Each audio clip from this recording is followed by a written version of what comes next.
بسم الله الرحمن الرحيم. السلام عليكم ورحمة الله وبركاته.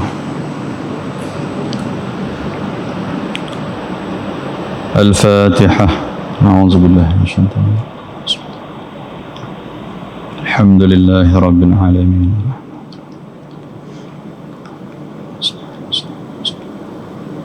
صراط الذين أنعمت عليهم غير المغضوب عليهم ولا الضالين.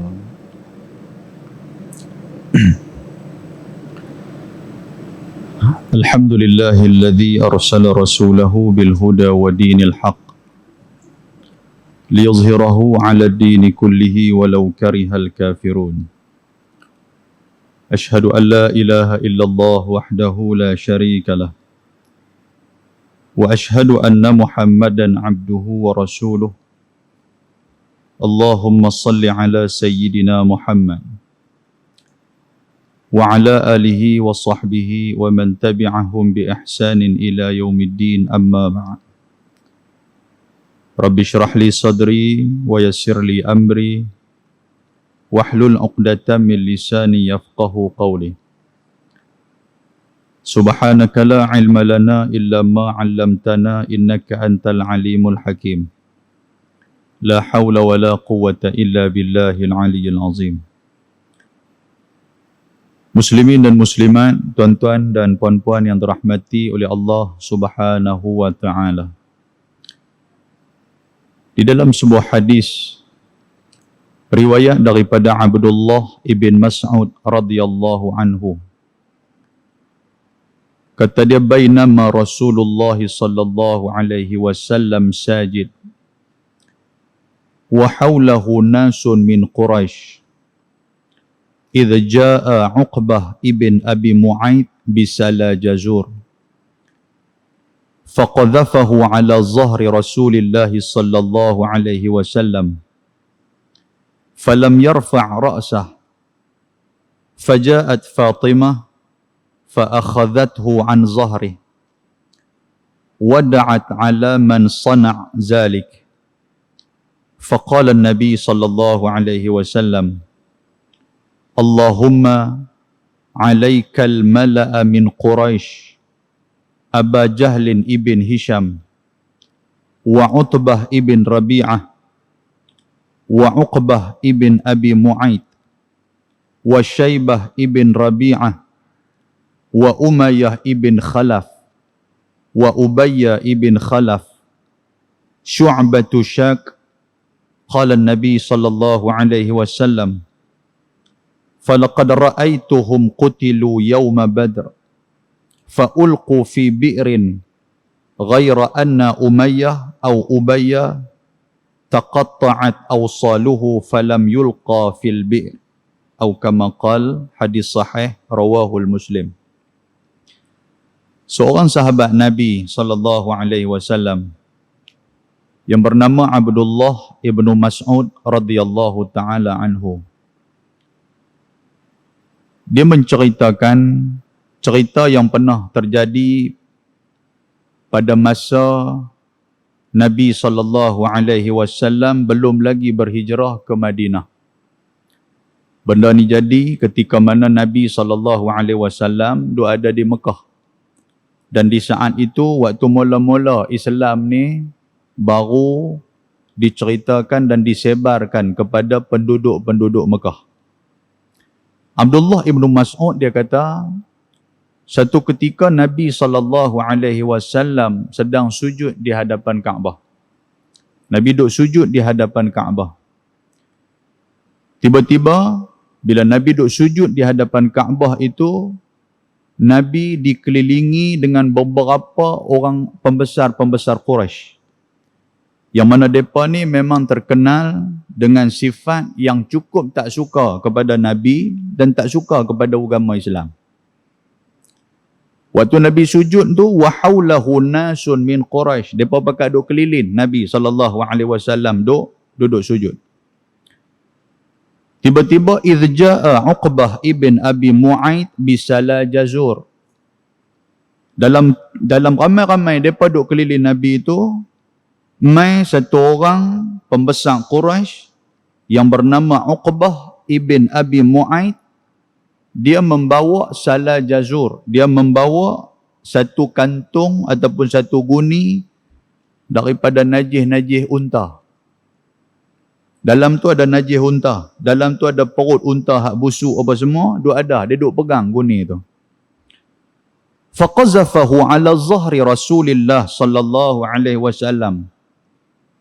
Karung guni yang dia pegang tu, dan di dalamnya itu mempunyai najis unta dan juga perut unta yang sudah busuk. Dia duk pituang atas badan Nabi waktu tu Nabi tengah duk sujud. Dia pituang atas badan Nabi, maka kotoklah badan Nabi di kala tu. Nabi SAW falam yarfa' ra'sah. Nabi tak angkat, Nabi tak panggung ketika mana duk sujud tu. Walaupun atas badan dia penuh dengan najis unta, walaupun atas badan dia penuh dengan perut unta hak busuk apa segalanya ni, Nabi tak panggung. Nabi meneruskan sujud dia. Sahabat Nabi waktu tu, mereka nampak benda ni jadi. Tapi tak ada siapa pun yang berani nak halang apa yang diperbuatkan oleh penduduk Quraisy kepada Nabi SAW. Sebab semua pakat dalam keadaan takut. Yang duk ada sahabat-sahabat waktu tu, mereka tak mampu nak halang. Kerana di saat itu, orang-orang kafir, orang-orang musyrikin Mekah ni memang sedang melakukan pembantaian ke atas umat Islam. Siapa yang cuba nak tunjuk kata dia Islam, nyawa dia nanti akan melayang. Siapa nak tunjuk kata dia tu ikut agama Nabi Muhammad, nanti anak bini, anak dia, adik-beradik dia apa semua tu akan berada dalam keadaan terancam. Jadi tak ada siapa berani untuk nak tunjuk, dan tak ada siapa pun berani untuk nak defend, nak mempertahankan Nabi SAW. Dia terus pergi habang kepada Fatimah, dia panggil Fatimah, dia cerita ayah hang apa yang dia telah buat pada ayah hang. Faja'at Fatimah fa akhadathu ala zahri. Fatimah pun bila ada orang habang kepada dia, kata pak dia ni pembesar Quraisy, sudah duk pituang najis atas badan dia waktu dia duk sujud depan Kaabah, dia pun lari mai. Dalam keadaan fa akhadathu ala zahri wa da'at ala man sana'.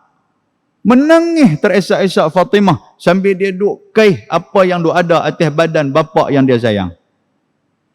Lalu dia duk kata, wada'at ala man sana'. Dia duk kata, apalah yang hampa buat dekat pak aku ni? Pak aku buat hampa? Pak aku buat apa yang hampa sakit hati sampai terani ni? Dia bukan duk buat apa pun. Dia duk buat ibadat dia tak kacau hampa. Dia tak pernah duk ugut hampa. Dia tak pernah maki hampa. Tiba-tiba hampa duk buat perangai macam ni dekat dia. Gamak hampa buat macam tu, kalau bahasa kita. Faqala Nabi SAW, lepas daripada Nabi dibuang semua najis atas belakang dia oleh Fatimah, Nabi pun panggung. Bila Nabi panggung daripada sujud tu, tak ada benda lain yang keluar daripada mulut Nabi melainkan Nabi berdoa kepada Allah Subhanahu wa taala. Apa doa Nabi? Allahumma alaika mala'a min Quraisy. Ya Allah, binasakan orang-orang ni. Hak ni memang habis. Habis ni dah orang kata apa? Habis dah Nabi duk sabar, Nabi duk tahan, habis dah. Tak ada benda lain yang boleh mempertahankan Nabi melainkan Allah Subhanahu wa taala. Terus Nabi mohon kepada Allah. Nabi kata, Allahumma alaika mala'a min Quraisy. Ya Allah, binasalah puak-puak Quraisy ni.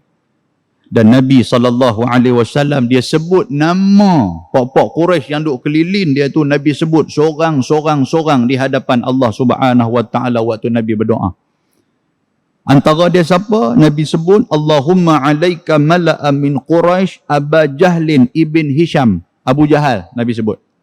Ya Allah, binasakanlah Abu Jahal. Wa Utbah ibn Rabi'ah. Nabi minta kepada Allah, binasalah Utbah dan juga bin Rabi'ah. Wa Uqbah ibn Abi Mu'aid. Nabi kata, ya Allah, binasalah Uqbah ibn Abi Mu'aid. Dia inilah yang duk tuang najis belakang Nabi tu. Lepas tu Nabi sebut lagi, Nabi kata, ya Allah, binasalah Syaibah ibn Rabi'ah. Ya Allah, binasalah Umayyah bin Khalaf. Ya Allah, binasalah Ubay bin Khalaf. Kata Abdullah ibn Mas'ud radhiyallahu ta'ala anhu, Dia kata, walaqad ra'aituhum qutilu yawma Badr. Allah Subhanahu wa taala dia memustajabkan doa Nabi sallallahu alaihi wasallam, sehinggalah kata Abdullah bin Mas'ud, sehinggalah aku dapat melihat orang-orang yang Nabi sallallahu alaihi wasallam sebut nama mereka di dalam doa kepada Allah Subhanahu wa taala, mereka itu semua meninggal dan mati dalam keadaan begitu tragis ketika mana peperangan Badar. Hak Nabi sebut seorang ni semua pakat kena bunuh. Bukan takat kena bunuh mereka tu. Fa'alqu fi bi'r. Malah mayat mereka itu ditanam di dalam satu lubang dalam keadaan penuh kehinaan. Orang tak pegang mayat mereka. Orang dengan kaki ya tolak masuk dalam lubang. Mereka korek-korek lubang, mereka tolak dengan kaki. Tak ada mereka nak semadikan mayat dalam keadaan sempurna, mereka nak mandikan mayat tu ke, mereka nak tukar baju ke apa, tak ada. Mereka tolak dengan kaki je, jatuh ke dalam lubang. Ghaira an Umayyah taqatta'at awsaluhu falam yulqa fil bi'ri. Abdullah ibn Mas'ud dia kata apa? Dia kata dalam ramai-ramai itu, satu orang saja yang mereka tak tolak masuk dalam lubang, iaitulah Umayyah ibn Khalaf. Siapa dia Umayyah ibn Khalaf ni tuan-tuan? Dia ni adalah tuan kepada Bilal bin Rabah yang menyiksa Bilal bin Rabah. Umayyah bin Khalaf. Dia ni, mereka tak tolak dia masuk dalam lubang tu. Pasal apa tak tolak? Taqatta'at awsaluhu falam yulqa fil bi'ri. Mereka tak tolak pasal mereka tak dapat nak cari sambungan daripada tubuh badan dia. Kepala dia duduk ujung tu, badan dia duduk tang ni, kaki dia duduk belah sana. Tak jumpa benda tu. Jadi bila tak jumpa, dia biar macam tu ya. Sehinggalah dia reput, dimamah oleh matahari. Habis macam tu. Tuan-tuan, ini satu penghinaan yang Allah Subhanahu wa taala tunjuk kepada orang-orang yang cuba hina agama Allah. Kepada orang-orang yang suka ataupun yang cuba nak menghina kekasih Allah Subhanahu wa taala. Dalam hadis ini nak abang-abang kat kita tuan-tuan, yang kata orang bukan Islam ni, orang musyrikin, orang kafir, mereka cukup tak senang ketika mana melihat orang Islam dapat mengamalkan Islam dengan sempurna. Orang boleh duduk main masjid, orang Islam boleh bersatu, orang Islam boleh mengamalkan Islam dengan baik, mereka tak suka. Mereka tak boleh duduk senang. Sehinggakan mereka akan mencari jalan untuk memporak-perandakan umat Islam macam mana secara sekalipun. Kalau menggunakan harta, hartalah mereka akan guna. Kalau menggunakan pangkat, pangkatlah mereka akan guna. Kalau menggunakan kuasa, kuasa nanti mereka akan guna. Yang penting, umat Islam tidak senang. Umat Islam tidak akan dapat untuk mengamalkan ajaran Islam dengan baik. Kesimpulan yang seterusnya dalam hadis yang kita baca ni tuan-tuan, yang kata bantuan Allah Subhanahu wa taala itu, Tuhan pasti akan bagi kepada orang-orang yang dizalimi. Kerana doa orang yang dizalimi ini mustajab di sisi Allah Subhanahu wa taala. Kesimpulan yang seterusnya, lagi kita nak dekat kepada Allah, lagi besar ujian yang Tuhan buat mai kat kita. Lagi kita nak dekat diri kepada Allah, lagi besar ujian Tuhan nanti akan timpa mai kat kita. Kita takkan berasa satu tempat yang selesa.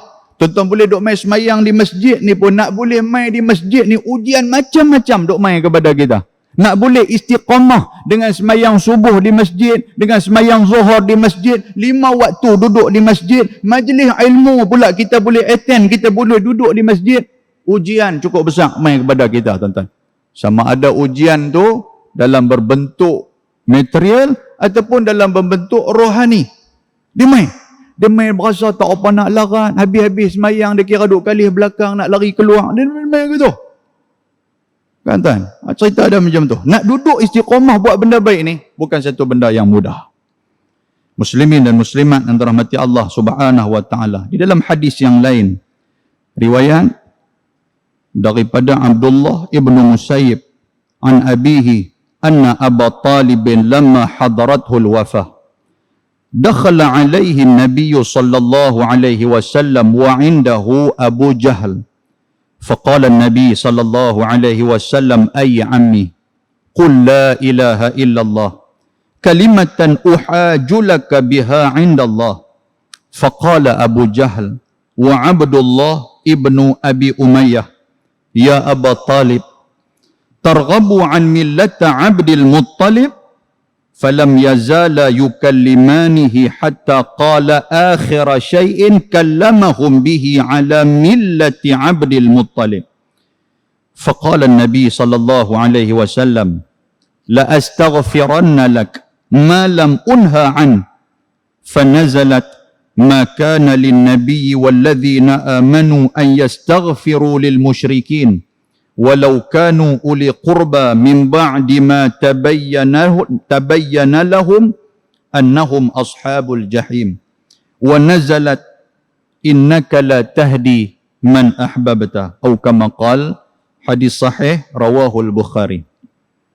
Nabi SAW ketika mana Abu Talib pak menakan Nabi. Kita kenal Abu Talib siapa dia? Pak menakan Nabi. Waktu Abu Talib pak menakan Nabi, hadarathul wafah. Waktu tu dia tengah lorat, sakit nak mati. Dalam keadaan lorat, nazak dah dia sakit nak mati.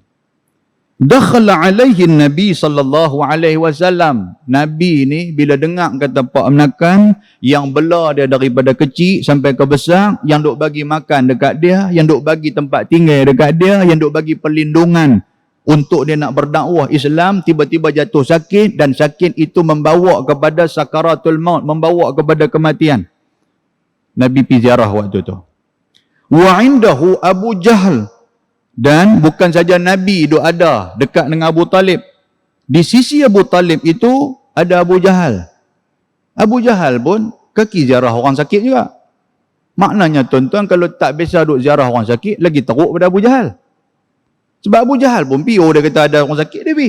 Yang kata Abu Jahal. Bila Nabi SAW dia pi waktu Abu Talib tu dalam keadaan sakit, lorat teruk tu. Dia kata kepada pak menakan dia, ayya ammi, dia kata pakcik, qul la ilaha illallah, katalah la ilaha illallah, kalimatan uhajulaka biha indallah. Kalimah ni lah kalau engkau sebut pak menakan aku, kalau hang sebut pakcik, dia akan menyelamatkan engkau di sisi Allah Subhanahu wa taala. Yang tu ya aku nak minta. Sebab kita tahu bahawa Abu Talib walaupun dia duk tolong Nabi SAW, walaupun dia di antara orang yang besar, antara penyumbang besar kepada dakwah Islam, tetapi dia tak masuk Islam. Walaupun dia bagi ruang kepada Nabi, hang nak dakwah Islam silakan hang dakwah. Aku akan ada di belakang hang. Aku akan jadi orang yang akan defend hang daripada segala gangguan orang-orang musyrikin Mekah. Aku akan jaga hang. Tapi dalam waktu yang sama, tuan-tuan sekalian, hati dia tidak memeluk agama yang dibawa oleh anak menakan dia, iaitulah Nabi Muhammad sallallahu alaihi wasallam.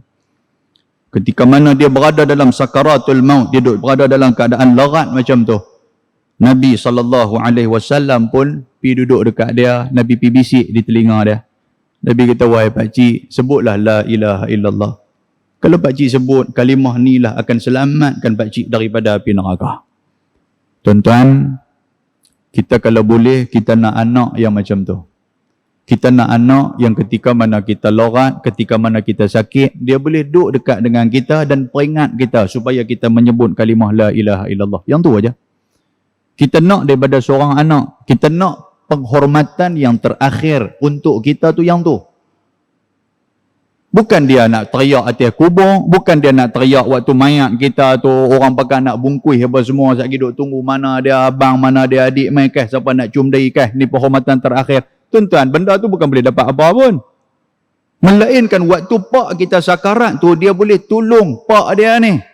Pipi dekat pak dia, pi abang ayah, sebutlah la ilaha illallah, dan pak dia boleh sebut dengan kalimah tu, boleh peringat dengan kalimah ni. Yang ni lah baru betul penghormatan yang kita berikan kepada pak kita. Sebelum dia nak mati, itulah penghormatan. Tapi bila dah mati nak buat apa dah? Tuan-tuan sekalian, memanglah anak tu boleh berdoa kepada Allah, memang kita boleh berdoa, yang tu silakan sampai bila-bila. Tapi duk pergi teriak, duk pergi kacau, pergi habis orang apa semua, duk peluk, duk teriak, minta maaf, ayah tak ada nak tengok waktu ayah sakit. Yang ni bukan cerita drama punya cerita. Yang penting apa tuan-tuan? Waktu dia sakit tu, hampir dekat dia, di situlah hang tolong dia. Antara benda yang hang boleh tolong, sampaikan kalimah la ilaha illallah di telinga dia. Nabi SAW, dia pun sampaikan kalimah tu di telinga Abu Talib. Dan dalam waktu yang sama, tiba-tiba Abu Jahal, dan di sisi Abu Jahal ada seorang sahabat kepada Abu Jahal juga, iaitulah Abdullah ibn Abi Umayyah. Ada dua orang duduk dengan Abu Jahal. Nabi duk abang kata, pakcik sebut la ilaha illallah, sebutlah kalimah ni akan selamatkan kamu daripada api neraka. Abu Jahal sudah duk berselit masuk dah. Abu Jahal kata apa? Dia kata, ya Abu Talib, targhabu an millati abdi Muttalib. Dia kata, ni Abu Talib, hang nak ikut agama Muhammad ke? Hang tak suka ke agama ayah hang, Abdul Muttalib? Agama nenek moyang kita tu betul dah. Agama tu lah yang hang duk pegang sampai kelar ni. Orang pakat duk segan dengan hang, orang pakat duk hormat hang, pasal hang duk pegang agama nenek moyang ni lah. Hang duk buat cara dulu tu betul dah. Yang hang nak pergi ikut agama Muhammad ni buat apa? Dia sudah pergi racun Abu Talib di saat itu. Falam yazala yukallimanihi hatta qala akhir syai'in kallamahum bihi ala millati Abdul Muttalib. Sehinggalah tuan-tuan sekalian, depa duk racun Abu Talib. Last sekali kalam Abu Talib, dia kalih-kalih pergi dekat Muhammad, dia geleng kepala. Dia apa? Aku tak mau ikut agama hang wahai anak menakan aku nak duduk dengan agama nenek moyang aku. Biarlah aku mati dalam keadaan aku tidak memeluk agama kamu. Allahu Akbar. Tuan-tuan, hidayah bukan milik kita. Hidayah milik siapa? Milik Allah Subhanahu wa taala. Bila Abu Talib meninggal, Nabi SAW amat sedih. Nabi sedih sungguh. Sehingga kan Nabi duk sebut dalam diri dia, Nabi kata apa? La astaghfiranna lak ma lam unha anhu. Nabi kata, aku akan minta Allah Ta'ala ampunkan kamu wahai pak menakan aku, selagi mana apa yang aku minta itu tidak dicegah oleh Allah Subhanahu wa Ta'ala. Nampak tuan sekalian? Walaupun pak menakan Nabi bukan agama Islam, tapi Nabi nak minta juga kepada Allah, biar Allah Ta'ala ampunkan juga pak menakan aku ni. Pasal apa? Dia di antara penyumbang terbesar kepada tersebarnya agama Islam. Dia tolong banyak. Dia tolong banyak dalam menyebarkan agama Islam.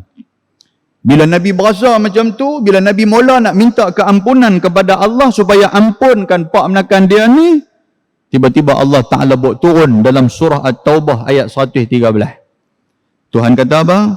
Maka nalin nabi walladzina amanu an yastaghfiru lil musyrikin walau kanu uli qurba min ba'di ma tabayyana lahum annahum ashabul jahim. Allah Ta'ala buat turun penegasan kepada apa yang diceritakan oleh Nabi SAW.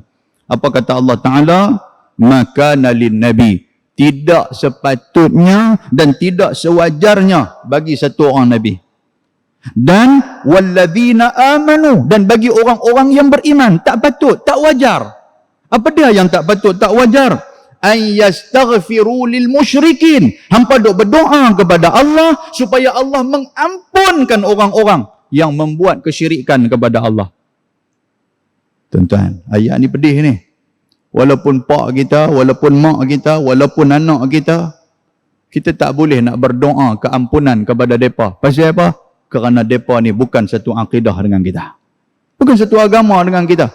Tuhan bagi penegasan di saat itu. Sehingga kan Tuhan kata, walau kanu uli qurba min ba'di ba tabayyana lahum.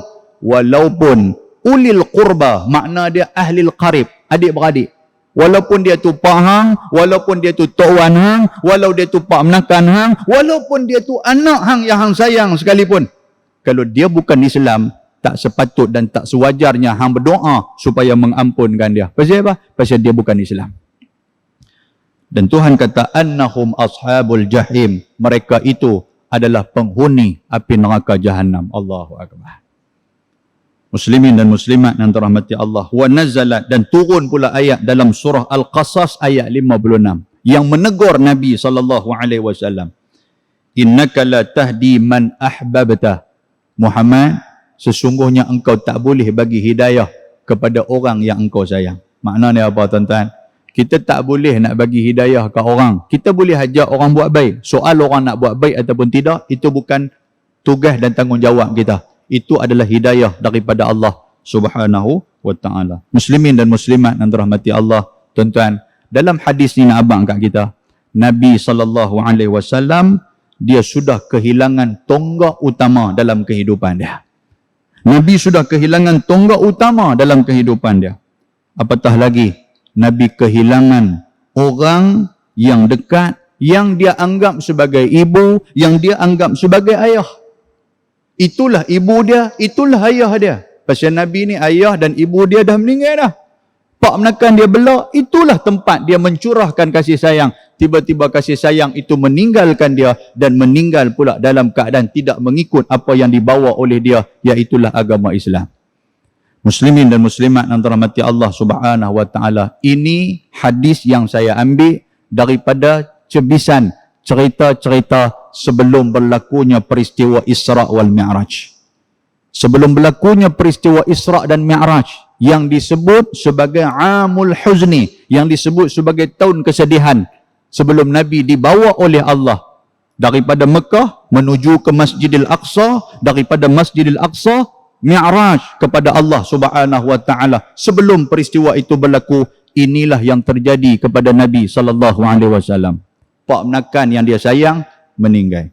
Dalam sebuah hadis yang lain, riwayat daripada Abi Hurairah radhiyallahu taala anhu, kata Nabi sallallahu alaihi wasallam, faqala Jibril, hadhihi Khadijah atatka bi ina'in fihi ta'amun aw ina'in fihi syarab, fa aqri'ha min rabbiha salam wa bashirha bi baitin min qasab la sakhab fihi wala nasab, atau kama qala. Hadis sahih rawahul Bukhari. Selepas daripada 2 bulan kematian Abu Talib, datang pula satu khabar yang tak berapa gembira kepada Nabi SAW. Bertimpa-timpa ujian hati, ujian kesedihan kepada Nabi. Selepas daripada dia diganggu oleh pokok musyrikin, waktu Abu Talib ada, mereka tak berani nak kacau. Waktu Abu Talib ada, mereka tak berani nak sentuh Nabi. Bila Abu Talib sudah meninggal, mereka dah mula menunjukkan kemarahan mereka. Mereka dah mula menunjukkan tidak suka mereka kepada Nabi SAW. Nabi sedih dengan peristiwa tu. Lepas tu peristiwa Abu Talib pula meninggal, Nabi sedih. Ini adalah peristiwa kesedihan yang bertimpa-timpa ke atas Nabi SAW. Mai pula 2 bulan selepas daripada kematian Abu Talib, tiba-tiba Jibril alaihi salam sudah datang kepada Nabi SAW. Jibril kata apa? Ya Muhammad, hadhihi Khadijah. Muhammad, Khadijah isteri kamu yang ada dalam rumah kamu itu, atatka bi ina'in fihi ta'am au ina'in fihi syarab. Dia datang kepada kamu, dia membawa makanan yang banyak, dia membawa minuman yang banyak. Makna dia apa? Khadijah ambil Nabi SAW dan Khadijah bagi kesenangan kepada Nabi. Yang dulunya Nabi seorang pengembala kambing. Yang dulunya Nabi bukan orang yang ada harta. Tapi bila menikah dengan Khadijah, Khadijah bagi segala-galanya. Khadijah seorang yang berharta. Dia bela Nabi SAW. Dia jaga Nabi. Bukan takat dia jaga, malah apa yang ada pada diri dia, dia sanggup infakkan kepada Nabi untuk Nabi berdakwah di jalan Allah Subhanahu wa taala. Dia mempercayai Nabi sebagai satu orang Nabi dikala orang telah tak suka kepada Nabi. Dikala orang duk kata kat Nabi macam-macam. Orang tak percaya kepada Nabi. Yang kata Khadijah, dia tetap mempertahankan suami yang dia cintai. Hampa nak kata dia ni gila, hampa nak kata dia ni pemecah belah masyarakat, hampa nak kata dia ni sudah tak betul, yang tu hampa punya pasal. Yang penting dia suami aku, yang penting aku tahu, aku kenal dia tidak seperti mana yang telah disebutkan oleh hampa semua. Itulah pegangan Khadijah. Itu pegangan Khadijah. Dia pegang betul-betul benda tu. Sehinggakan khabar daripada Jibril alaihi salam. Jibril kata apa? Faqri'ha min rabbiha salam. Muhammad, aku nak abang kepada kamu Muhammad, kata Jibril. Allah Subhanahu wa taala suruh aku sampaikan salam kepada Khadijah. Allahu akbar. Apa makna dia tuan-tuan sekalian? Makna dia masa Khadijah sudah tidak lama bersama dengan Nabi SAW. Jibril mai kepada Nabi Muhammad. Jibril kata, Muhammad, nak abang ni, Allah Ta'ala kirim salam kat Khadijah. Tolong sampaikan salam kepada Khadijah. Allah Ta'ala juga sebut apa? وَبَشِّرْهَا بِبَيْتٍ مِّنْ قَصَبٍ. Ceritakan kepada Khadijah. Allah Ta'ala memberikan khabar gembira kepada dia bahawasanya dia akan berpindah daripada rumah atas dunia menuju kepada rumah akhirat yang penuh dengan mutiara-mutiara.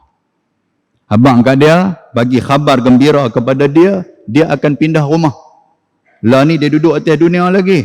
Rumah tak ada apa lagi. Lepas ni dia akan pindah ke rumah akhirat yang penuh dengan qasab, yang penuh dengan mutiara, yang penuh dengan keindahan, yang penuh dengan kemewahan. Habaqkan kepada Khadijah. La sakhab fihi wala nasab.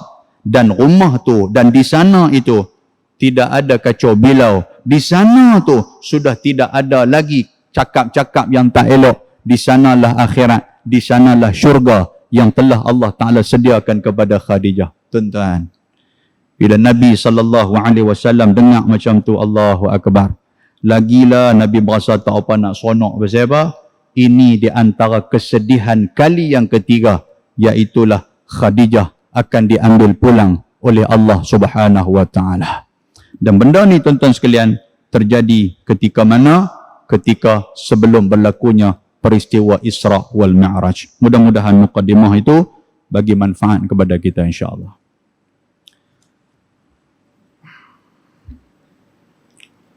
Muslimin dan muslimat yang dirahmati Allah Subhanahu wa taala, tuan-tuan, kitab yang ada pada tuan-tuan sekalian, kita buka muka surat 102 kalau tak silap apa? 103.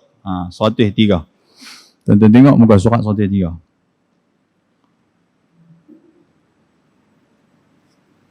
Qala al-musannifu rahimahullahu ta'ala wa nafa'ana bi'ulumihi fid darain amin. Baik tuan-tuan, kalau kitab Rumi, yang tu kitab yang telah diwakafkan oleh masjid. Jadi bagi tuan-tuan yang main tu, tuan-tuan tengok ada kitab dalam dalam bekas ni, tuan-tuan ambil, kita boleh rujuk kitab tu. Cuma kitab tu sagi habis-habis bawa balik dalam tu. Jangan duk bola kereta pula. Kan? Jangan duk bola kereta. Sebab pengalaman yang lalu macam tu lah. Pihak masjid ni sikit punya bagilah apa semua. Lepas tu orang pakat ambil kitab ni, kami nak kena bagi balik. Dah ambil. Nak mengaji ambil balik apa semua. Dia ambil bawa balik dengan ayam tu ya. Dia main pun main duk melenggang. Kitab tak tahu, kitab aku tak tahu. Rupanya tertinggal dekat Petronas, Taman Sri apa ni. Dan baik, dan kitab ni juga saya tak tahulah kitab ni boleh dah nak contang-contang apa tu Bang Radhi. Baca ada ni boleh lah. Tak tahulah jurutan kuasa masjid atau macam mana. Kok mungkin kita ada apa nak dobit sikit kat situ kan. Mungkinlah depa nak tulis apa-apa ke. Tapi tulis pun tinggal di masjid nak buat apa betul tak? Kan baik kita buat main buku juga satu kami dah nak tulis. Baik muslimin dan muslimat yang dirahmati Allah Subhanahu wa taala. Bagi yang ada kitab Jawi, baik tuan-tuan sekalian, insya-Allah saya akan mula berkuliah pada malam ni dan pada malam-malam yang seterusnya kita akan menggunakan kitab Bahrul Mazi jilid 13. Bahrul Mazi jilid 13. InsyaAllah kita akan pakai di sini tuan-tuan. Dan yang saya sepakat dengan ahli jawatan kuasa masjid, kita akan baca tentang kekeluargaan. Jadi saya tengok dalam ni, kalau hak mula-mula, tuan-tuan tanya pula, Ustaz saya tak baca hak mula-mula. Hak mula-mula tu duk cerita bab ni je. Bab makan minum semua mula-mula. InsyaAllah yang tu kita akan sentuh nantilah. Cuma lah ni kita akan tengok bab kekeluargaan. Baik, bagi yang ada kitab Jawi, buka muka surat 60, manakala kitab Rumi dekat tuan-tuan, buka muka surat 103. Qala al-musannif rahimahullahu ta'ala. Bismillahirrahmanirrahim. Abwabul birri was-silah. An Rasulillah sallallahu alaihi wasallam. Bermula dia kata abwabul bir. Abwab ni dia ni plural ataupun jamak kepada bab. Bab ni apa fasal lah, fasal. Dia kata di sini bermula bab-bab kebaktian dan juga perhubungan rahim. Dia kata, malam ni dia nak mula tahun ni dalam kitab ni kita nak cerita bab-bab buat baik. Dia kata, bakti ni benda buat baik. Dan juga bab yang ada hubung kait dengan rahim. Rahim. Kita kalau dengan kawan tak disebut sebagai silaturahim. Tuan-tuan nak kena faham yang tu. Sekali tuan-tuan kata pula, saya kemarin saya pergi Johor. Tuan-tuan kata macam tu. Pergi jumpa kawan, saja pergi sambung silaturahim. Hang nikah dengan dia kah? Apa pasal Ustaz kata aku tu? Silaturahim. Makna dia rahim tu, ada tak ada hubungan rahim hang dengan dia? Maknanya ada tak ada hubungan darah hang dengan dia? Dan dia kawan saya. Yang tu bukan silaturahim. Yang tu nama dia ukhuwah. Boleh faham tak sekalian? Tu cerita dia macam tu. Kalau silaturahim, silah ni adalah hubungan. Rahim ni yang ada hubungan rahim. Contoh dia Tok Wan kita dulu ni.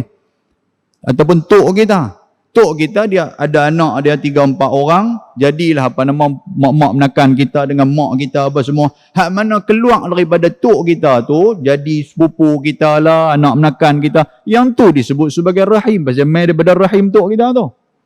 Yang tu silaturahim. Boleh faham tak sekalian? Yang kita jumpa kawan apa semua ni, yang tu bukan silaturahim. Yang tu adalah silatun ukhuwah. Yang tu perhubungan ukhuwah kita dengan mereka. Kalau rahim, kita jadi bisa dengan kawan kita. Jadi anak kita tu, yang itulah rahim. Tu cerita dia. Baik. Dia kata, maka di sinilah tempat bicaranya. Di sinilah kita akan guna ataupun kita akan cerita. Dan semuanya itu daripada hadis Nabi SAW. Yang seronok baca kitab Bahrul Mazi ni pasal apa? Pasal dia bukan buat main saja satu cerita, tetapi dia akan buat main sangkutan ataupun rujukan kepada apa yang dibicarakan dalam kitab, iaitulah hadis Nabi SAW. Dia bukan hanya cakap kosong, tapi dia buat main cerita ni. Dia akan ambil hadis Nabi satu, dia akan huraikan hadis tu.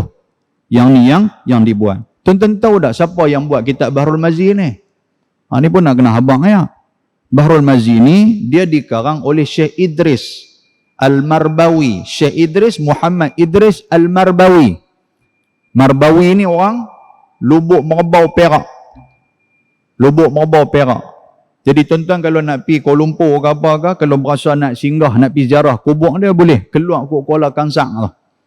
Keluar ke Kuala Kangsang, tuan-tuan pergi cari Google apa sikit dalam tu, cari Waze ke apa ke, pergi cari tempat sekolah menengah kebangsaan Idris Al-Marbawi kalau tak silap saya.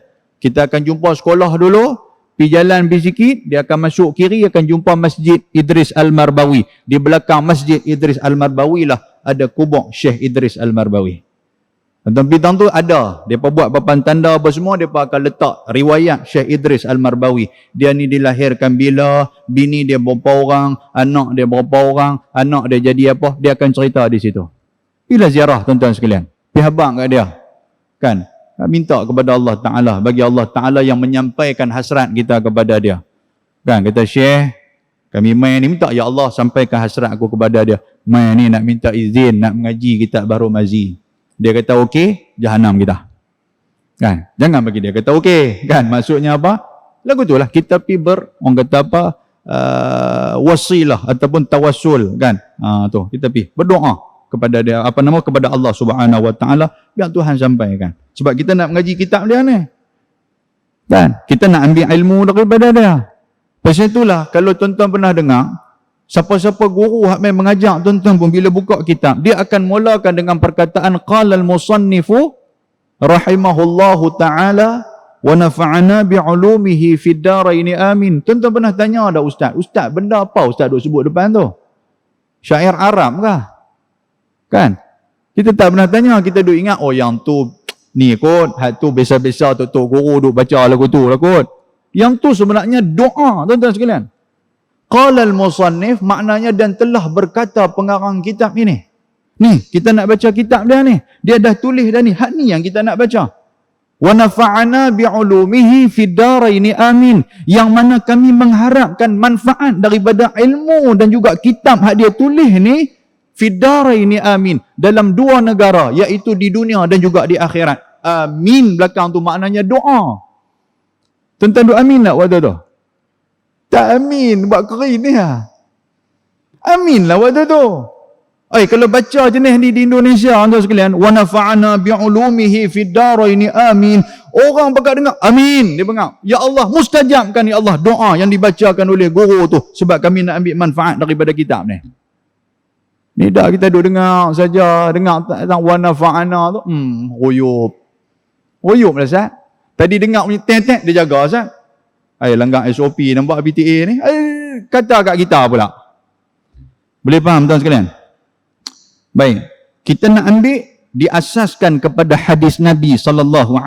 Inilah Syekh Idris Al-Marbawi. Sebab tu kita seronok baca kitab ni. Apa-apa ada rujukan dia. Dia tak cerita kosong.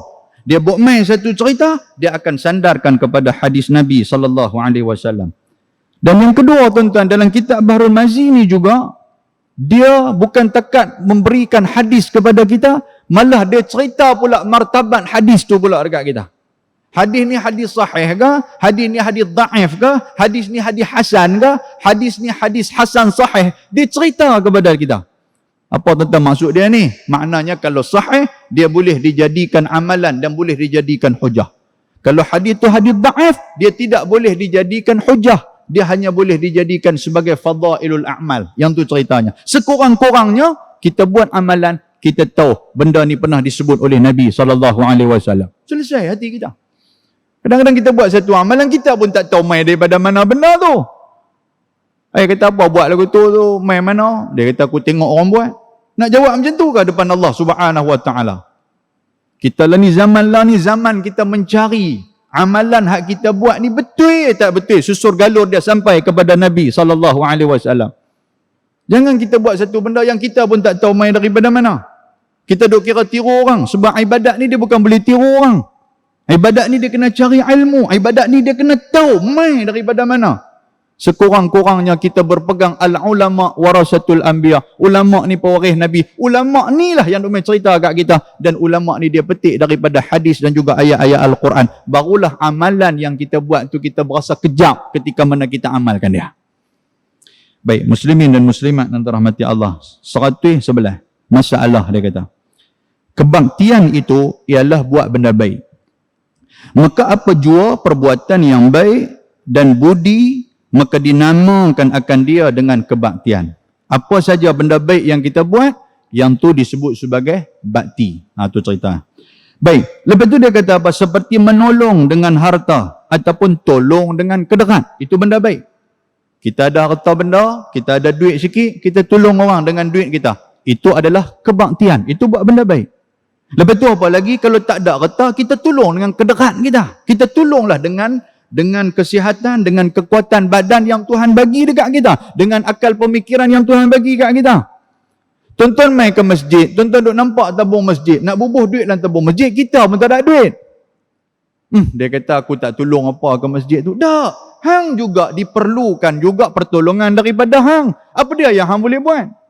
Dia kata aku tak boleh buat apa, takat aku naik rabat boleh cuci kipas boleh, nak bagi duit tak boleh. Hang buatlah yang tu. Aku tak boleh, aku tak apa nak boleh naik jadi takut macam mana atau akal pemikiran ada tak? Ada. Hang bagi idea apa-apa yang boleh bantu masjid. Tolong tuan-tuan sekalian. Sekurang-kurangnya depan Allah Ta'ala kita ada jawapan bila Tuhan tanya kita. Aku bagi ke hang akal, apa yang hang buat dengan akal hang? Duk fikir kira nak condemn orang lah. Aku bagi dekat hang kederat, badan hang yang sihat, hang buat apa dengan badan hang? Kita ada jawab di hadapan Allah. Sekurang-kurangnya saya mai, ya Allah, saya mai tengok masjid dulu. Lepas tu tengok masjid tak cuci apa semua, saya tolong cuci. Itu jasa yang Tuhan bagi kepada kita. Dengan kesihatan hak ada, kita sebarkan kepada orang. Kita bagi untuk masjid. Sebab kita nak bagi guna duit, kita pun tak apa nak berani. Tidak tuan sekalian. Bubuh dah dalam tabung RM50 tu pun. 3 hari demam. RM50. Kan, mai hari keempat tu nak bubuh pula, tu buatlah home dak. Dia nampak tabung dia lari jauh lagi. Contoh dia begitu. Baik. Dan dia kata apa? Ataupun memberi ingat dan mengajar serta menasihat. Itu juga benda baik. Kita peringat orang. Masuk waktu semayang, kita peringat orang. Tuan-tuan ni, yang Tok Bilal kita duk azan apa semua ni. Allahu Akbar. Besar jasa Tok Bilal kita ni. Setiap rumah yang dengar suara dia masuk azan ke dalam rumah dia, pahala berlipat ganda bagi kepada dia. Pahala berlipat ganda. Sehingga kan dalam sebuah hadis Nabi SAW yang menjadi Bilal ni tuan-tuan sekalian, ketika mana di padang mahsyar, waktu tu orang pekat ramai berdempek-dempek di padang mahsyar. Yang kata Tok Bilal ni Allah Ta'ala akan tinggikan tengkuk dia, dan dalam keadaan dia tidak lemah dengan orang yang begitu sesak. Panjang ya tengkuk dia, nampak sopangan jirapah. Kan pasal Tok Bilal ni dia tarik suara dia kan. Jadi Allah Ta'ala bukanlah kata panjang tengkok tu sobangan jirapah dah. Cuma Allah Ta'ala memuliakan dia. Waktu kita duduk kelang kabut di padang mahsyar tu, dia relax, tak ada duduk penat apa, tak ada duduk serabut apa, tak ada duduk sesak apa, pasal apa? Pasal atas dunia dia telah mengingatkan orang supaya sembahyang. Itu kelebihan Tok Bilal. Kan kita peringat orang. Lepas tu apa lagi? Kita mengajar orang. Kita ada ilmu. Malam ni tuan-tuan dengar hadis Nabi tadi kita sebut. Balik pi habang kat orang. Paling tidak balik pi habang. Haduk kat rumah kita tu. Habang kat bini kita. Habang kat anak-anak kita. Kita pula kan rajin duk update di Facebook ke apa. Tulis dalam tu. Kan? Kematian Abi Talib menyebabkan Nabi SAW amat bersedih. Oleh itu sama-samalah kita berdoa. Mudah-mudahan Allah Ta'ala bagi cinta kita kepada Nabi membuat-buat tambah lagi cinta kita. Yang tu benda tu kita ajak kepada orang. Ni dak duk kira tangkap gambar sedang mengikut kuliah. Muhung dia tangkap gambar dia keluar balik. Kan? Ni pun jenis kepala jambui punya orang. Lepas tu apa dia kata menasihatkan orang, nasihat tuan sekalian. Dan memaafkan apa kesalahannya. Itu juga benda yang baik. Maafkan orang. Walaupun benda tu tuan-tuan sekalian, benda yang berat bagi kita. Orang buat naya dekat kita, orang menzalimi kita. Tiba-tiba kawan tu main suar tangan, kawan tu main nak minta maaf kat kita. Kalau kita tak maafkan, apa kata hadis Nabi SAW? Nabi kata orang yang ketika mana orang suar tangan nak minta maaf kat dia, dia tak mau maafkan. Nabi kata dia ni diibaratkan sebagai ceti-ceti haram. Nabi kata. Kan? Maksud dia orang yang mengutip cukai dalam keadaan tidak adil. Atau Nabi kata macam tu. Walaupun hak memberikan maaf tu hak kita. Tapi kalau orang dah suar tangan dekat hang, orang minta maaf banyak-banyak kepada hang, hang kata minta maaf banyak kata. Aku nak maafkan hang tak sekali kot. Kan? Biar pergi kat hang kata. Lagu tu punya. Walaupun maaf tu hang punya, keputusan tu ada pada hang, Nabi kata kalau hang tidak maafkan dia, hang ni diumpamakan seperti orang yang mengutip cukai dalam keadaan tidak adil. Yang tu yang dimaksudkan oleh Nabi SAW. Dan juga mendoakan baginya. Itu benda baik. Kita tak boleh nak nasihat orang. Kita tak boleh nak mengajang orang. Kita tak boleh nak bagi peringat orang. Apa benda yang kita boleh? Mendoakan orang. Tuan-tuan sekalian. Jiran kita sebelah, kita nak main ke masjid. Dia duk ada di sebelah. Kita tahu kalau waktu maghrib ni ada kira nak basuh motor, dia kira nak basuh kereta. Lepas tu kerja duk tegur kita ya. Mana Haji? Masjid ke? Masjid. 40 tahun dah dia tegur kita. Dia tak pernah main masjid pun.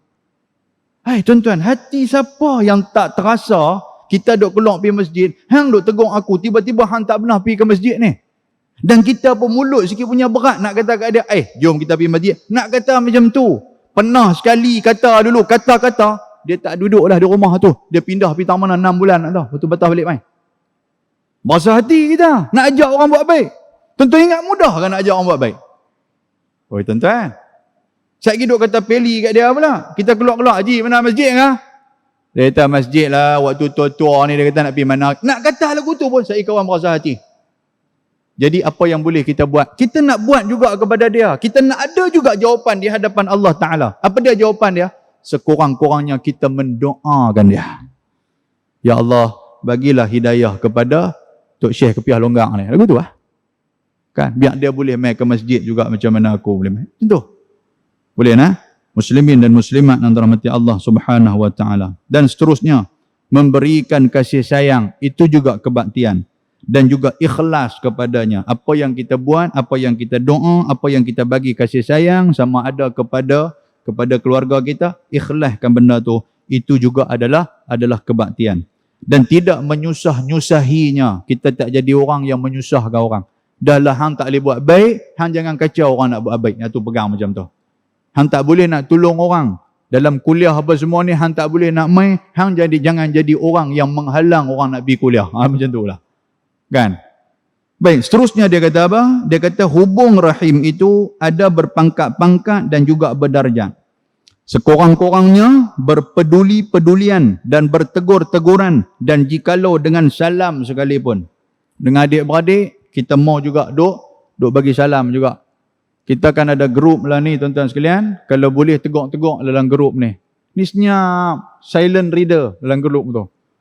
Duit tak ada baru duk tegur kak kita. Duit tak ada baru duk tegur abang kita. Assalamualaikum, selamat pagi, aku doakan hampa semua selamat apa semua. Dia tahu dah duit kering dah tu.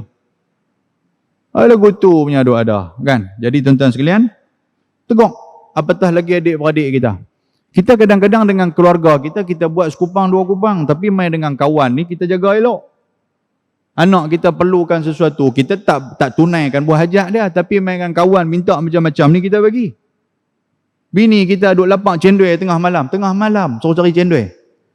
Tabang lapak cendol, gila hang lapak cendol tengah malam, aku nak cari tang mana. Tapi main dengan kawan ni tuan-tuan sekalian, bukan kata cendol, benda lain pun dia minta tengah malam, mangkit lompat pergi cari tu. Kan, yang kata kawan ni. Jadi utamakan keluarga kita. Sebab tu dalam Al-Quran kata apa? Wa anzir ashiratakal aqrabin. Bagilah peringatan kepada ashirah, kepada ahli keluarga kamu yang terdekat. Maknanya ahli keluarga dulu kita kena dahulukan daripada kita dahulukan orang lain. Maka bersalah-salahan yang demikian itu dengan sebab bersalah-salahan kederat dan juga hajat. Setengahnya wajib dan setengahnya sunat. Dan jikalau tiada sampai sehabis-habis hajat dan kederat sekalipun, tidak dinamakan memutuskan rahim jikalau ringkaskan atas kadar sekuasanya. Apa dia habaq kat kita tuan-tuan? Carilah jalan untuk kita sambung silaturahim. Hak mana adik-beradik ni, hak mana jauh-jauh, carilah balik. Kita nanti akan sampai macam mana hubungan kita di antara kawan-kawan ayah, kawan-kawan mak kita yang mak dan ayah kita sudah meninggal. Ada orang mai tanya kepada Nabi SAW, ya Rasulullah, bagaimanakah saya nak buat bakti kepada ibu dan ayah saya yang sudah meninggal? Kalau hak hidup tak apa, hak hidup kita boleh buat bakti lagi kat dia. Ni hak dah meninggal ni. Maka Nabi SAW dia jawab, dia kata apa? Dia kata di antara dia sambunglah hubungan yang mana pernah dijalinkan oleh ibu dan ayah kamu. Cari balik kawan ayah, cari balik kawan mak tu. Kan mak dulu sekolah mana, pergi cari balik depa tuan-tuan sekalian. Abang kata saya anak sekian-sekian. Oh, dia kata hak ni hak waktu kecil hak duk main terjun sungai aku ni telanjang bogel. Saya lah tu. Tapi lah ni saya haji dah kata. Jangan duk sebut cerita tu. Kan jadi saya main ni mak saya meninggal dah. Jadi saya nak sambung balik orang kata apa nama? Hubungan ukhuwah di antara kita. Yang tu di antara cara untuk kita berbakti kepada ibu bapa kita. Boleh faham tuan sekalian? Ni bila dah habis tulis macam tu ya. Aku pun tak kenal dah hang siapa, hang kawan mak aku ke, hang kawan pak aku tak kenal dah. Kan? Baik. Bab yang seterusnya dia kata bab majaa fi birril walidain. Iaitulah bab yang telah datang ia pada menyatakan hadis yang membicarakan akan berbakti kepada dua ibu bapa. Yang ni saya cerita pergi bulan depan insya-Allah. No? Boleh tuan-tuan? Kita berhenti dekat lah kot insya-Allah. Bulan depan kita akan tengok bab berbakti kepada kedua ibu bapa. Okey? Siapa-siapa yang masih ada ibu dan bapa lagi, manfaatkan betul-betul. Manfaatkan betul-betul tuan-tuan. Selagi mana depa ada hayat dengan kita, manfaatkan. Dan banyak-banyak sabar dengan telatah dan juga kerenah depa. Sebab apa? Sebab kita pun nanti akan tua macam depa juga. Waktu tu kita tahulah, tuan sekalian, hak mana tak kena di mata kita, kita akan sebut. Anak kita bila dah besar, dia tak macam budak-budak, dia tak macam waktu anak kita kecil dulu. Kecil dulu kita marah, kita godam dia, kita buat macam-macam kat dia pun tak ada masalah apa, pasal dia pun tak berasa apa dengan kita. Tapi bila kita dah mula dah mula berumur dan dia pun dah mula ada anak, ada keluarga sendiri, kadang-kadang kita tegur cucu kita anak dia berasa. Dia berasa tu gila. Awak yang hang ketegak sangat, kita tegur anak dia. Pak dia berasa, sedangkan hang ni cucu aku. Hang tu anak aku. Dia berasa. Tak baliklah rumah kita cuti ni. Awak tak balik? Dia kata, ayah. Anak kita hak bongsu abang. Dia kata, abang tak balik. Pasal apa? Pasal hari tu ayah tegur anak dia macam mana tu. Anda nampak tak? Kan? Kita akan berasa. Jadi kalau kita berasa pak kita buat macam tu kat kita, tuan-tuan, satu hari nanti benda tu akan main juga kat kita. Macam tu lah. Kita pergi tegur cucu kita, mau tak tegur cucu. Walaupun kita sayang kat cucu, tengah duk lena bagus, tiba-tiba dia lompat terjun atas perut kita waktu tengah tidur. Tak angkat tangan nak sigong. Angkat tangan nak sigong, tengok-tengok. Pak dia duk tengok kita. Pak dia tu anak kita. Hak terjun atas perut kita, cucu kita. Dia pun berasa, ayah angkat nak sigong anak saya tu, saya berasa, ayah. Nampak tak sekalian? Allahu Akbar. Dan benda tu, semua akan kita hadapi. Kita akan hadapi. Waktu tu baru kita tahu siapa kita, tuan-tuan sekalian. Tak kira lah hang ni ustaz ke, hang ni tu imam ke, hang ni siapa, tak kira. Waktu tu baru kita tahu siapa diri kita yang sebenar ketika mana kita menghadapi telatah ataupun kerenah mereka. Apatah lagi ketika mana ibu dan ayah kita, tuan-tuan sekalian, dalam keadaan mereka itu sudah tidak mempunyai kederat macam mana duk ada lah ni. Lah ni tak apalah, mereka duk ada tangan, duk kuat, duk boleh koyak minyak motor main ke masjid ni. Mereka sakit, nak pergi cuci buah pinggang ke apa, mereka duk boleh start kereta, mereka pergi cuci sendiri. Lepas pada ni, mereka pun duk terlantang. Waktu tu, kita nak kerja, bini kita pun nak kerja, nak hantar anak pergi sekolah pagi-pagi, mana nak posah dengan mak kita duk ada, dengan ayah kita duk ada. Waktu tu baru kita tahu. Sambil-sambil duk cuci pampers dia, apa semua ni, duk bagi pakai apa semua ni. Kadang-kadang dia duk main dalam hati ni, ish, awak lah yang liat sangat nyawa orang tua ni. Demai aku tu. Macam dia gitu. Allah, tak tahulah. Saya minta maaf banyak-banyak kepada tuan-tuan lah, supaya Allah Ta'ala memelihara kita lah. Daripada duk terlintas benda-benda macam tu. Kita pula urgent ni, saya nak pergi office ni satgi pukul 9, satgi ni nak mesyuarat apa semua ni. 8.45 pak kita duk panggil, mai saya tukang, aku nak berak apa semua ni. Pak tak ada nak bangkit dah. Allah, pak celah ni, pak nak berak. Memanglah celah tu dah dia sakit perut nak berak, nak buat macam mana? Bukan boleh duk tahan-tahan. Tak apa-apa, cik pergi mesyuarat lu, balik sekali baru saya nak. Lagu tu kan tuan-tuan sekalian. Dia mula duk beratus kat kita, hang ni anak apa tak guna, betul apa. Dia mula, dia nak keluar daripada rumah yang pak duk hingat. Tuan-tuan. Habis semua, hari tu kira buat kerja apa semua tak edit. Pak duk beratus kat kita. Sampai kita pun duk mengadu kat kawan-kawan dia, kata aku kadang-kadang payah juga duk jaga orang tua sakit di rumah. Dia mula. Payah juga jaga orang tua sakit di rumah, aku pun tak tahu aku nak pergi hantar pergi tang mana. Tak nak pergi hantar pergi rumah orang tua, depa pun tak mau kalau duk duk terkepak lagu ni. Kita nampak tak?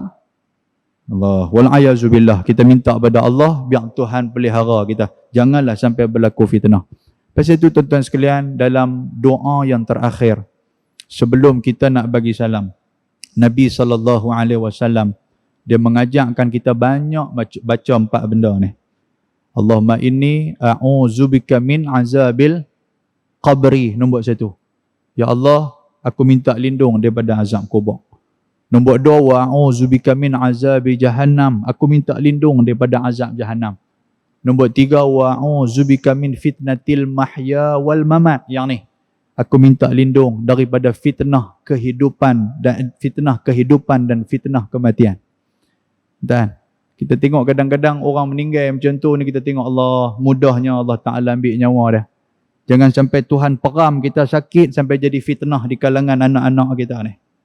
Sampai anak kita pakai duk mesyuarat masing-masing dah, lah ni kita cari siapa-siapa bagi jaga pak, tuan-tuan. Orang lain jaga pak tak sama dengan anak jaga pak.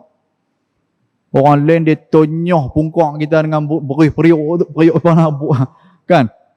Berih periuk tu ada tonyoh aku tu, dia kata nak berak sangat, nasib baik dia tonyoh juga, buat dia sumbat berih tu dalam pungkak kita. Pakai tak berak 3 minggu, kita balik-balik mai tanya, pak saya tak, alhamdulillah kami jaga pak hang tak berak dah dekat 2 minggu ya ke? Syoknya hampa. Syok lah berih periuk dalam pungkak dia. Kita nampak tak? Sama juga macam orang yang memandikan mayat ibu dan ayah. Tak sama macam mana seorang anak yang memandikan ibu dan ayah dia. Waktu dia mandikan mayat ayah dia, tuan-tuan sekalian, seolah-olah ayah dia masih hidup. Jadi dia mandikan, dia cuci elok-elok air paip tu, dia tak tuang lagu tu. Sebab orang hidup, kalau orang hidup tuang air paip, dia nak menyapas macam mana? Tapi main dengan orang yang bukan pak kita, yang bukan mak kita ni, tuan-tuan, agak-agak kita nak buat lagu tu kah? Minta maaf sebutlah. Bukan di masjid ni, masjid lain lah. Kan? Lekaslah hampa duk mandi apa lama sangat. Kita pun duk tengok tang lubang hidung dia ni tonyoh dengan apa pun tak keluar pun dengan kain hak kita buat apa dengan apa nama berih gigi tu kan, kita buat dengan kain pecah kain kita tak ada pun. Dia ambil pipe tu, dia tonyoh, tembak pipe tu dalam lubang hidung kawan ni. Siapa sangka tuan, kau ni dah mati dah, buat macam mana? Kalau mayat tu duk boleh bercakap lagi, mampu dia kata, "Weh, hang tak rasa aku lemah ke hang duk tuang dekat lubang hidung aku ni?" Tak masalah nak benda tu. Kita tak tahu dia kepak kot mana. Dia angkat-angkat nak cuci kot belakang, dia pakai tolak bagi jatuh kedegum tu.